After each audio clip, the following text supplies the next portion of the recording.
Hello friends, welcome to my channel. ಇವತ್ತಿನ ಈ ವಿಡಿಯೋದಲ್ಲಿ ಬೆಂಗಳೂರಿಂದ ತಿರುವಣ್ಣಾಮಲೈಗೆ ಹೋಗಿ 14 ಕಿಲೋಮೀಟರ್ ಗಿರಿ ಪ್ರದಕ್ಷಿಣೆ ಮಾಡಿ ಮತ್ತೆ ರಿಟರ್ನ್ ಬೆಂಗಳೂರಿಗೆ ಹೇಗೆ ಬರುವುದು ಎಂಬ ಕಂಪ್ಲೀಟ್ ಮಾಹಿತಿ ಈ ಒಂದು ವಿಡಿಯೋದಲ್ಲಿ ಇದೆ. ಸ್ಕಿಪ್ ಮಾಡದೆ ವಿಡಿಯೋನ ಪೂರ್ತಿ ನೋಡಿ.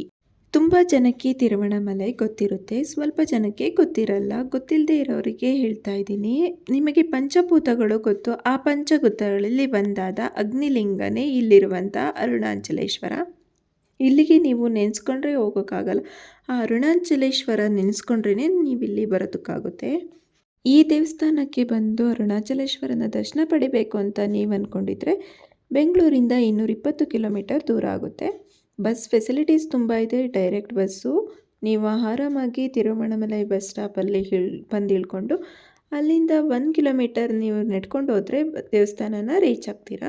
ಜಸ್ಟ್ 220 ರೂಪಾಯಿ ಚಾರ್ಜ್ ಆಗುತ್ತೆ. 5 ಅವರ್ಸ್ ಜರ್ನಿ ಇರುತ್ತೆ. ಬೆಂಗಳೂರು ಸ್ಯಾಟಲೈಸ್ ಬಸ್ ಸ್ಟ್ಯಾಂಡ್ ಮತ್ತು ಮಡಿವಾಳದಿಂದ ತುಂಬ ಬಸ್ಗಳು ಅವೈಲೇಬಲ್ ಇರುತ್ತೆ. KSRTC, ತಮಿಳ್ನಾಡು ಬಸ್ಸು ಮತ್ತು ಪ್ರೈವೇಟ್ ಬಸ್ ಫೆಸಿಲಿಟೀಸ್ ಕೂಡ ಇರುತ್ತೆ. ಆರಾಮಾಗಿ ಯೂಸ್ ಮಾಡ್ಕೊಳ್ಳಿ. ಬಟ್ ಆದರೆ ಇದರಲ್ಲಿ ಒಂದು ಪ್ರಾಬ್ಲಮ್ ಇದೆ. ಏನಂದರೆ ನೀವು ಯಾವ ಟೈಮಲ್ಲಿ ಹೋಗ್ತಿದ್ದೀರಾ ಅನ್ನೋದು ತುಂಬ ಮ್ಯಾಟರ್ ಆಗುತ್ತೆ. ನೀವೇನಾದರೂ ಪೌರ್ಣಮಿ ಟೈಮಲ್ಲಿ ಗಿರಿ ಪ್ರದಕ್ಷಿಣೆ ಮಾಡಬೇಕು ಅಂತ ಏನಾದರೂ ಅಂದ್ಕೊಂಡಿದ್ರೆ ಆ ಟೈಮಲ್ಲಿ ತುಂಬಾ ರಶ್ ಇರುತ್ತೆ. ಆ ಟೈಮಲ್ಲಿ ಬಸ್ಸಲ್ಲಿ ಸೀಟ್ ಸಿಗೋದು ತುಂಬ ಕಷ್ಟ ಇರುತ್ತೆ. ಆ ಟೈಮಲ್ಲಿ ಕಾರಲ್ಲಿ ಹೋದರೆ ಬೆಸ್ಟ್ ಅನಿಸುತ್ತೆ. ನಾವು ಹೋಗಿ ಅಲ್ಲಿ ಗಿರಿ ಪ್ರದಕ್ಷಿಣೆ ಮಾಡಿದ್ರೆ ತುಂಬ ಒಳ್ಳೆಯದು ಅಂತಲೂ ಹೇಳ್ತಾರೆ. ನೀವು ಶುಕ್ರವಾರ ಮಾಡಿದ್ರೂ ಓಕೆ, ನೀವು ಪೌರ್ಣಮಿ ದಿನ ಹೋಗ್ತಿದ್ದೀರಾ ಅಂದರೂ ಓಕೆ. ನಾವು ಹೋಗಿದ್ದು ನಾರ್ಮಲ್ ಡೇಸಲ್ಲಿ ಆ್ಯಂಡ್ ನಾವು ರೀಚ್ ಆಗೋ ಅಷ್ಟರಲ್ಲಿ ನೈಟ್ 10 o'clock ಆಗಿತ್ತು. ಸೊ ಅಲ್ಲೇ ನಿಯರ್ ಹೋಟೆಲಲ್ಲಿ ಊಟ ಮಾಡಿಕೊಂಡು ಆಮೇಲೆ ಅಲ್ಲಿ ನಿಯರ್ ತುಂಬ ರೂಮ್ಸ್ಗಳು ಅವೈಲೇಬಲ್ ಇದೆ. ಅಲ್ಲಿ ರೂಮ್ಗೆ ಹೋಗಿ ಚೆಕ್ ಇನ್ ಮಾಡಿ ಸ್ವಲ್ಪ ಟೈಮ್ ನಾವು ರೆಸ್ಟ್ ಮಾಡಿ 2 o'clock ಆಗಿ ಗಿರಿ ಪ್ರದಕ್ಷಿಣೆ ಮಾಡಲು ಮೇನ್ ರಾಜಗೋಪುರ ಹತ್ತಿರ ಹೋಗಿ ಅಲ್ಲಿ ದೀಪನ ಹಚ್ಚಿ ಗಿರಿ ಪ್ರದಕ್ಷಿಣೆ ಮಾಡಲು ಸ್ಟಾರ್ಟ್ ಮಾಡಿದ್ವಿ. ನೀವೇನಾದರೂ ಮಾರ್ನಿಂಗ್, ಈವ್ನಿಂಗ್ ಆರ್ ಮಧ್ಯಾಹ್ನ ಟೈಮಲ್ಲಿ ಏನಾದರೂ ಬಂದರೆ ದೇವರ ದರ್ಶನ ಮಾಡಿಕೊಂಡು ಆಮೇಲೆ ಗಿರಿ ಪ್ರದಕ್ಷಿಣೆನೂ ಕೂಡ ಮಾಡ್ಬೋದು. ನಾವು ನೈಟು 2 o'clock ಆಗಿ ಸ್ಟಾರ್ಟ್ ಮಾಡಿದ್ರಿಂದ ಫಸ್ಟ್ ಗಿರಿ ಪ್ರದಕ್ಷಿಣೆ ಮಾಡಿಕೊಂಡು ಆಮೇಲೆ ದೇವರ ದರ್ಶನ ಮಾಡಿದ್ವಿ. ಪ್ರದಕ್ಷಿಣೆ ಸ್ಟಾರ್ಟ್ ಮಾಡಬೇಕಾದ್ರೆ ಮಧ್ಯದಲ್ಲಿ ಏನೆಲ್ಲ ಬರುತ್ತೆ, ಏನೆಲ್ಲ ದೇವಸ್ಥಾನಗಳನ್ನು ನೋಡಬೇಕಾಗುತ್ತೆ ಅನ್ನೋದನ್ನು ಕ್ಲಿಯರಾಗಿ ತೋರಿಸ್ಕೊಡ್ತೀನಿ. ಈ ಗಿರಿ ಪ್ರದಕ್ಷಿಣೆನ ಟೋಟಲ್ ಡಿಸ್ಟೆನ್ಸ್ ಬಂದು 14 ಕಿಲೋಮೀಟರ್ ಇದೆ. ತುಂಬ ಜನ ಇದನ್ನು ರಾಜಗೋಪುರದಿಂದ ಸ್ಟಾರ್ಟ್ ಮಾಡಿ ರಾಜಗೋಪುರದಲ್ಲೇ ಮುಗಿಸ್ತಾರೆ. ಇನ್ನು ಸ್ವಲ್ಪ ಜನ ಎಲ್ಲಿಂದ ಸ್ಟಾರ್ಟ್ ಮಾಡ್ತಾರೋ ಅಲ್ಲಿಂದ ಮುಗಿಸ್ತಾರೆ. ಅದರಲ್ಲಿ ಏನೂ ಪ್ರಾಬ್ಲಮ್ ಇಲ್ಲ. ತುಂಬ ಜನ ಬರೀ ಕಾಲಲ್ಲೇ ಮಾಡಬೇಕು ಅಂತಲೂ ಹೇಳ್ತಾರೆ. ಹಿಡಿಯೋಕ್ಕಾಗಲ್ಲ ಅನ್ನೋರು ಆಟೋದಲ್ಲೂ ಕೂಡ ಗಿರಿ ಪ್ರದಕ್ಷಿಣೆಯನ್ನು ಮಾಡ್ಬೋದು. ಅಲ್ಲಿ ಪರ್ ಪರ್ಸನ್ಗೆ 500 ರೂಪೀಸ್ನ ಚಾರ್ಜ್ ಮಾಡ್ತಾರೆ. ಅದೂ ಸೀಸನ್ ಮೇಲೆ ಡಿಪೆಂಡ್ ಆಗಿರುತ್ತೆ. ಗಿರಿ ಪ್ರದಕ್ಷಿಣೆ ಮಾಡಬೇಕಾದ್ರೆ ಬೆಸ್ಟ್ ಟೈಮಿಂಗ್ಸ್ ಯಾವುದಪ್ಪ ಅಂದರೆ ಮಾರ್ನಿಂಗ್ ಅಥವಾ ಈವ್ನಿಂಗ್ ಟೈಮ್ ಮಾಡಿದ್ರೆ ಬೆಟರ್. ಯಾಕೆಂದರೆ ಮಧ್ಯಾಹ್ನ ಟೈಮೆಲ್ಲ ಆದರೆ ತುಂಬ ಬಿಸಿಲು ಇರುತ್ತೆ. ಏಕೆಂದರೆ ನಾವು ಮೇಯ್ನ್ ರೋಡಲ್ಲಿ ಗಿರಿ ಪ್ರದಕ್ಷಿಣೆ ಮಾಡೋದ್ರಿಂದ ಬೆಟರ್ ಮಾರ್ನಿಂಗ್ ಆರ್ ಈವ್ನಿಂಗ್ ಟೈಮಲ್ಲಿ ಮಾಡಿದ್ರೆ ಒಳ್ಳೆಯದು. ತಿರುವಣ್ಣಾಮಲೈ ಬಂದು ಅಷ್ಟಲಿಂಗಗಳನ್ನು ಹೊಂದಿರುವಂತಹ ಒಂದು ಸ್ಥಳ ಅಂತ ಹೇಳ್ತಾರೆ. ಅಷ್ಟಲಿಂಗ ಅಂದರೆ 8 ಲಿಂಗಗಳು ಅಂತ ಅರ್ಥ. ಈ 8 ಲಿಂಗಗಳು ನಾವು ಗಿರಿ ಪ್ರದಕ್ಷಿಣೆ ಮಾಡಬೇಕಾದ್ರೆ ಸಿಗುತ್ತೆ. ಇಲ್ಲಿ ಬರುವ 8 ಲಿಂಗಗಳನ್ನು ದರ್ಶನ ಮಾಡಿದ್ರೆ ನೀವೇನು ಅಂದ್ಕೊಂಡಿದ್ದೀರೋ ಅದು ಹಾಗೆ ಆಗುತ್ತೆ ಅಂತ ಹೇಳ್ತಾರೆ. ಇಲ್ಲಿ ಎಲ್ಲ ದಿವಸನೂ ಗಿರಿ ಪ್ರದಕ್ಷಿಣೆನ ಮಾಡ್ಬೋದು. ಆದರೆ ಪೌರ್ಣಮಿ ದಿವಸ ಬರೋದು ತುಂಬ ವಿಶೇಷವಾಗಿರುತ್ತೆ ಅಂತಲೂ ಹೇಳ್ತಾರೆ. ನೀವು ಸ್ಟಾರ್ಟ್ ಮಾಡಿದ್ದ ಸ್ವಲ್ಪ ದೂರದಲ್ಲೇ ಇಂದ್ರಲಿಂಗ ಸಿಗುತ್ತೆ. ಈ ಇಂದ್ರಲಿಂಗನ ಸಾಕ್ಷಾತ್ ದೇವರೇ ಪ್ರತಿಷ್ಠಾಪನೆ ಮಾಡಿದ್ದಾರೆ ಅಂತ ಹೇಳ್ತಾರೆ. ಈ ಇಂದ್ರದೇವನ ದರ್ಶನ ಮಾಡೋದ್ರಿಂದ ನಮಗೆ ಆತ್ಮವಿಶ್ವಾಸ, ಜೀವನದಲ್ಲಿ ಬೆಳವಣಿಗೆ ಮತ್ತು ಮನೆಯಲ್ಲಿ ಶುಭ ಸಂಭ್ರಮಗಳಲ್ಲಿ ಒಳ್ಳೆಯದಾಗುತ್ತೆ ಅಂತಲೂ ಹೇಳ್ತಾರೆ. ಮಾಡಿಕೊಂಡು ಮುಂದೆ ಹೋಗ್ತಾ ಇರಿ. ಅಲ್ಲಿ ತುಂಬ ಕಡೆ ಸೈನ್ ಬೋರ್ಡ್ಸ್, ಮ್ಯಾಪ್ಸ್ ಎಲ್ಲ ಇರುತ್ತೆ. ಅಲ್ಲಲ್ಲಿ ಅನ್ನದಾನನೂ ಕೊಡ್ತಾ ಇರ್ತಾರೆ. ಅಲ್ಲಿ ಸೈನ್ ಬೋರ್ಡಲ್ಲಿ ನೀವು ಎಲ್ಲಿದ್ದೀರಾ, ಎಷ್ಟು ದೂರ ಹೋಗಿದ್ದೀರಾ ಮತ್ತು ಇನ್ನು ಎಷ್ಟು ದೂರ ನಡಿಬೇಕು, ಯಾವ್ಯಾವ ಜಾಗದಲ್ಲಿ ಯಾವ್ಯಾವ ದೇವಸ್ಥಾನ ಬರುತ್ತೆ ಎಂಬುದಕ್ಕೆ ಕ್ಲಿಯರಾಗಿ ಇನ್ಫಾರ್ಮೇಷನ್ನ ಕೊಟ್ಟಿರ್ತಾರೆ. ಅದನ್ನು ಕೂಡ ನೀವು ನೋಡ್ಕೋಬೋದು. ಅಲ್ಲಿಂದ ಸ್ವಲ್ಪ ಮುಂದೆ ಹೋದರೆ ಅಗ್ನಿಲಿಂಗಂ ಸಿಗುತ್ತೆ. ಈ ಅಗ್ನಿಲಿಂಗನ ಪ್ರದಕ್ಷಿಣೆ ಮಾಡೋದ್ರಿಂದ ಪಾಪ ಮತ್ತು ದೋಷಗಳು ನಿವಾರಣೆ ಆಗುತ್ತೆ ಅಂತಾರೆ. ಅಷ್ಟೇ ಅಲ್ಲ, ಮನುಷ್ಯರಲ್ಲಿ ಕೋಪ ಭಯನ ದೂರ ಮಾಡಿ ಮನಸ್ಸಿನಲ್ಲಿ ನೆಮ್ಮದಿ ಆಗಿರುತ್ತೆ ಈ ಅಗ್ನಿಲಿಂಗನ ದರ್ಶನ ಮಾಡೋದ್ರಿಂದ ಅಂತ ಜನರು ನಂಬುತ್ತಾರೆ. ನಾವು ನೈಟ್ ಗಿರಿ ಪ್ರದಕ್ಷಿಣೆ ಮಾಡೋದ್ರಿಂದ 9:30 ಆದಮೇಲೆ ಎಲ್ಲ ದೇವಸ್ಥಾನನೂ ಕ್ಲೋಸ್ ಆಗಿರುತ್ತೆ. ಮಾರ್ನಿಂಗ್ ಹೋಗ್ತಿದ್ದೀರಾ ಅಂದರೆ ಆಲ್ಮೋಸ್ಟ್ ಎಲ್ಲ ದೇವಸ್ಥಾನನೂ ದರ್ಶನ ಮಾಡ್ಕೋಬೋದು. ಹೋಗ್ತಾ ಹೋಗ್ತಾ ತುಂಬ ದೇವಸ್ಥಾನಗಳು ಸಿಗುತ್ತೆ. ಆದರೆ ಎಲ್ಲ ದೇವಸ್ಥಾನಗಳಿಗೂ ಹೋಗೋಕ್ಕಾಗಲ್ಲ. ಯಾಕೆಂದರೆ 14 ಕಿಲೋಮೀಟರ್ ನೀವು ಬರೀ ಕಾಲಿನಲ್ಲಿ ನಡೀತಿದ್ದೀರಾ ಅಂದರೆ ತುಂಬಾ ಸುಸ್ತಾಗುತ್ತೆ.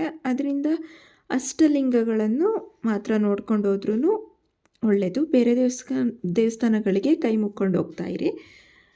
ನೆಕ್ಸ್ಟು ಸ್ವಲ್ಪ ಮುಂದೆ ಹೋದರೆ 3ನೇ ಲಿಂಗವಾದ ಯಮಲಿಂಗ ಸಿಗುತ್ತೆ. ಯಮಲಿಂಗನ ದರ್ಶನ ಮಾಡೋದ್ರಿಂದ ನಮಗೆ ಜೀವನದಲ್ಲಿ ಕಷ್ಟ ಕಾಲದಲ್ಲಿ ಧೈರ್ಯ ಸಿಗುತ್ತೆ ಮತ್ತು ಆಯುಷು ಜಾಸ್ತಿ ಆಗುತ್ತೆ ಅಂತ ಜನರು ನಂಬ್ತಾರೆ. ಪ್ರದಕ್ಷಿಣೆ ಮಾಡಿದಂಥ ರೋಡ್ ಬಂದು ಬೆಂಗಳೂರು ಹೈವೇ.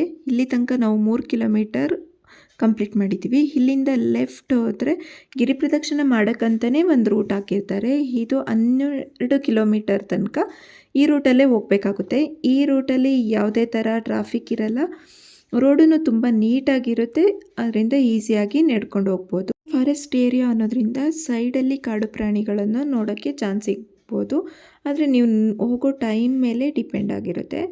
ಎಲ್ಲ ನೋಡಿಕೊಂಡು ಸ್ವಲ್ಪ ರೆಸ್ಟ್ ಮಾಡಿಕೊಂಡು ಹಾಗೆ ಸ್ವಲ್ಪ ಮುಂದೆ ಹೋಗ್ತಿದ್ರೆ 4ನೇದಾಗಿ ಸಿಗೋ ಲಿಂಗನೇ ನಿರುಡಿ ಲಿಂಗಂ ಅಂತ. ಅಲ್ಲಿ ಹೋಗಿ ದರ್ಶನ ಮಾಡ್ಕೊಳ್ಳಿ. ಸ್ವಲ್ಪ ಮುಂದೆ ಬಂದರೆ ನಮಗೆ ಸಿಗೋದೇ ವರುಣಲಿಂಗ. ವರುಣಲಿಂಗನ ದರ್ಶನ ಮಾಡೋದ್ರಿಂದ ನಮಗೆ ನೀರಿಗೆ ಸಂಬಂಧಿಸಿದ ಯಾವುದೇ ಸಮಸ್ಯೆಗಳ ಬಗ್ಗೆ ಅರಿಯುತ್ತೆ ಮತ್ತು ಜಲಗಂಡದಿಂದ ರಕ್ಷಣೆ ಸಿಗುತ್ತೆ ಅಂತ ಇಲ್ಲಿ ಎಲ್ಲ ನಂಬ್ತಾರೆ. ಮುಂದೆ ಬಂದರೆ ವಾಯುಲಿಂಗ. ಆ ವಾಯುಲಿಂಗನ ದರ್ಶನ ಮಾಡೋದ್ರಿಂದ ನಮಗೆ ಉಸಿರಾಟಕ್ಕೆ ಸಂಬಂಧಿಸಿದ ಯಾವುದೇ ಸಮಸ್ಯೆಗಳ ಬಗೆಹರಿಯುತ್ತೆ ಅಂತ ಹೇಳ್ತಾರೆ. ಮತ್ತು ಮನಸ್ಸಿಗೆ ನೆಮ್ಮದಿ ಆಗಿರುತ್ತೆ ಅಂತ ಜನರ ನಂಬಿಕೆ. ಮೊದಲನೇದಾಗಿ ಸಿಗೋದೆ ಕುಬೇರಲಿಂಗಂ. ಈ ಕುಬೇರಲಿಂಗನ ದರ್ಶನ ಮಾಡೋದ್ರಿಂದ ಸಾಲಬಾಧೆ ಮತ್ತು ದುಡ್ಡಿನ ಸಮಸ್ಯೆಗಳಿಗೆ ಪರಿಹಾರ ಸಿಗುತ್ತೆ ಅಂತ ನಂಬ್ತಾರೆ. ಕುಬೇರಲಿಂಗದಿಂದ ಸ್ವಲ್ಪ ಮುಂದೆ ಬಂದರೆ ಅಲ್ಲಿ ಮೋಕ್ಷ ಮಾರ್ಗ ಅಂತ ಸಿಗುತ್ತೆ. ಮೋಕ್ಷ ಮಾರ್ಗದಿಂದ ಆಚೆ ಬಂದರೆ ನಿಮಗೆ ಮೋಕ್ಷ ಪ್ರಾಪ್ತಿಯಾಗುತ್ತೆ ಎಂಬ ಒಂದು ನಂಬಿಕೆ ಇದೆ.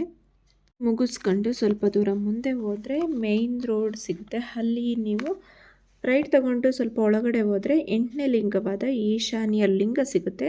ಅಲ್ಲಿ ದರ್ಶನ ಮಾಡಿಕೊಂಡು ಅಲ್ಲಿಂದ 1 ಕಿಲೋಮೀಟರ್ ಹೋದರೆ ಸಾಕು, ಅಲ್ಲಿ ಮೇಯ್ನ್ ರಾಜಗೋಪುರ ಸಿಗುತ್ತೆ. ಅಲ್ಲಿ ಹೋಗಿ ಫೈನಲ್ ಆಗಿ ಗಿರಿ ಪ್ರದಕ್ಷಿಣೆ ಎಲ್ಲಿ ನಾವು ಸ್ಟಾರ್ಟ್ ಮಾಡಿದ್ವೋ ಅಲ್ಲಿ ನಾವು ದರ್ಶನ ಹೋಗಿ ನಾವು ಗಿರಿ ಪ್ರದಕ್ಷಿಣೆನ ಮುಗಿಸಿದ್ವಿ. 6 ಆಗಿತ್ತು ಮಾರ್ನಿಂಗ್.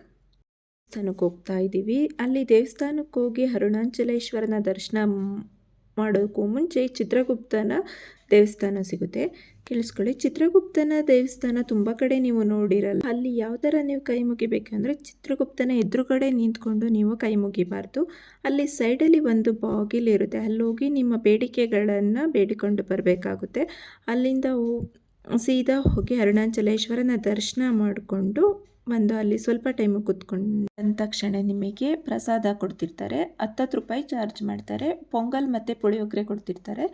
ತುಂಬಾ ಚೆನ್ನಾಗಿರುತ್ತೆ. ಮಿಸ್ ಮಾಡ್ತಲೇ ತಗೊಳ್ಳಿ. ದೇವಸ್ಥಾನದ ಹಿಂದೆ ನೀವು ನೋಡಿದ್ರೆ ಒಂದು ಬೆಟ್ಟ ಕಾಣುತ್ತೆ. ಅದನ್ನೇ ಶಿವನ ಪ್ರತಿರೂಪನೇ ಅಂದ್ಕೊಂಡು ನಾವು 14 ಕಿಲೋಮೀಟರ್ ಗಿರಿ ಪ್ರದಕ್ಷಿಣೆ ಮಾಡಿಕೊಂಡು ಬರ್ತಾರೆ ಎಲ್ರೂ. ಈ ಅರುಣಾಚಲೇಶ್ವರನ ದೇವಸ್ಥಾನ 24 ಎಕರ್ಸಲ್ಲಿ 6 ಪ್ರಕಾರಗಳು ಮತ್ತು 9 ರಾಜಗೋಪುರಗಳನ್ನು ಹೊಂದಿದೆ. ಈ ದೇವಸ್ಥಾನ ಸುಮಾರು 1900 ವರ್ಷಕ್ಕಿಂತ ಮುಂಚೆನೇ ಕಟ್ಟಿರುವಂತಹ ಒಂದು ಹಳೆ ದೇವಸ್ಥಾನ ಅಂತಲೇ ಹೇಳ್ತಾರೆ. ಇಲ್ಲಿರುವ ರಾಜಗೋಪುರನ ಎತ್ತರ 200 ಇರುವ ರಾಜಗೋಪುರದ ಎತ್ತರ ಬಂದು 217 ಅಡಿ ಅಂತ ಹೇಳ್ತಾರೆ. ಇದು ಇಂಡಿಯಾದಲ್ಲಿ ಇರುವ ಅತಿ ದೊಡ್ಡ 2ನೇ ಗೋಪುರ ಅಂತಲೂ ಹೇಳ್ತಾರೆ. ಮತ್ತು ಪಾತಾಳ ಲಿಂಗ, ಕಲ್ಯಾಣ ಮಂಟಪ, ಅದಾದಮೇಲೆ 2 ವಿಶೇಷ ಕಲ್ಯಾಣಿಗಳು ಸಹ ಇವೆ. ಅದು ಏನಪ್ಪ ಅಂದರೆ ಶಿವಗಂಗೆ ತೀರ್ಥ ಮತ್ತು ಬ್ರಹ್ಮತೀರ್ಥ ಅಂತ. ದೇವಸ್ಥಾನ ತುಂಬಾ ವಿಶಾಲವಾಗಿರೋ ದೊಡ್ಡ ದೇವಸ್ಥಾನ ಆಗಿರೋದ್ರಿಂದ ಒಂದೇ ಜಾಗದಲ್ಲಿ ನಿಂತ್ಕೊಂಡು ದೇವಸ್ಥಾನದಲ್ಲಿರುವ 9 ಗೋಪುರಗಳನ್ನು ನೋಡೋಕ್ಕಾಗಲ್ಲ ಅಂತಲೇ ಒಂದು ಜಾಗನ ಮಾಡಿ ಇಟ್ಟಿರ್ತಾರೆ. ದೇವಸ್ಥಾನದಿಂದ ಆಚೆ ಬಂದ ತಕ್ಷಣ ಒಂದು ರೌಂಡ್ ಹಾಕಿ ಇಟ್ಟಿರ್ತಾರೆ. ಆ ರೌಂಡಲ್ಲಿ ನಿಂತ್ಕೊಂಡು ನೀವು 360 ಡಿಗ್ರಿಯಲ್ಲಿ ಟರ್ನ್ ಮಾಡಿದರೆ ಸಾಕು, ಇರೋ 9 ಗೋಪುರಗಳು ಒಂದೇ ಜಾಗದಲ್ಲಿ ನಿಂತ್ಕೊಂಡು ನೋಡ್ಬೋದು. ಈ ಜಾಗನ ಖಂಡಿತ ನೀವು ವಿಸಿಟ್ ಮಾಡಲೇಬೇಕು. ಸ್ವಲ್ಪ ಮುಂದೆ ಹೋದರೆ ಒಂದೇ ಕಲ್ಲಿನಲ್ಲಿ ಕೆತ್ತಿರುವಂತಹ ಒಂದು ನಂದಿ ಇರುತ್ತೆ. ನಾವು ಮಾಡಿಕೊಂಡು ಆಚೆ ಬಂದು ಹೊರಗಡೆ ಹೋಗಿ ಸ್ವಲ್ಪ ತಿಂಡಿ ತಿಂದ್ಕೊಂಡು ಮತ್ತೆ ರೂಮ್ಗೆ ಹೋಗಿ ಅಲ್ಲಿ ಸ್ವಲ್ಪ ಟೈಮ್ ರೆಸ್ಟ್ ಮಾಡಿ ಮಧ್ಯಾಹ್ನ ಅಷ್ಟರಲ್ಲಿ ನಾವು ಬಸ್ ಸ್ಟಾಪ್ ಹತ್ರ ಹೋಗಿ ಅಲ್ಲಿ ರಿಟರ್ನ್ ಬ್ಯಾಂಗ್ಳೂರಿಗೆ ಬಸ್ಸನ್ನು ಹತ್ತಿದ್ವಿ. ಇದಾಗಿತ್ತು ಈ ಒಂದು ವಿಡಿಯೋ, ತಿರುವಣ್ಣಾಮಲೈನ ವಿಡಿಯೋ. ನಿಮಗೆ ಈ ವಿಡಿಯೋ ಇಷ್ಟ ಆಗಿದ್ದಲ್ಲಿ ಲೈಕ್ ಮಾಡಿ, ಕಮೆಂಟ್ ಮಾಡಿ ಮತ್ತು ಶೇರ್ ಮಾಡಿ. Thank you for watching.